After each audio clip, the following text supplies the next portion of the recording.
Supreme court of Pakistan में पंजाब और खैबर पख्तूनख्वा के इंतखाबात में ताख़ीर से मुताल्लिक अज़ खुद नोटिस केस की समाअत शुरू। चीफ जस्टिस पाकिस्तान उमर अता बंदयाल की सरबराही में 5 रुकनी लार्जर बेंच केस की समाअत कर रहा है। अब इस 5 रुकनी बेंच में चीफ जस्टिस उमर अता बंदयाल के अलावा justice Mansoor Ali Shah, justice Munib Akhtar, justice Jamal Khan Mandokhail और जस्टिस मोहम्मद अली मजहर शामिल हैं।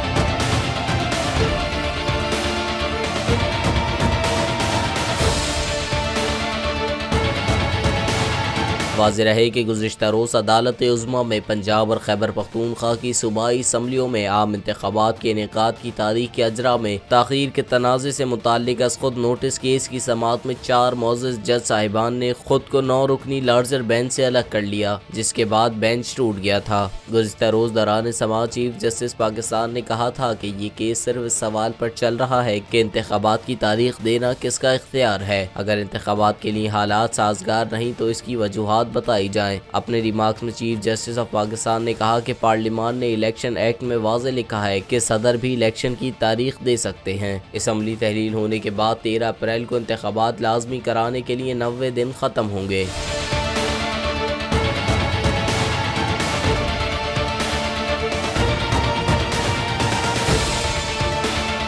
इम्पोर्टेड हुकूमत और उनकी हवारियों की अदलिया के खिलाफ हर्जा सराई। मरियम नवाज की अदलिया और फाजिल जज साहिबान पर शदीद तनकीद। इस घिनौनी साजिश को बेनकाब करने पर बोल को एक दफा फिर नशरियात की बंदिश का सामना करना पड़ रहा है। बोल अदलिया की इज्जत के लिए खड़ा है और खड़ा रहेगा।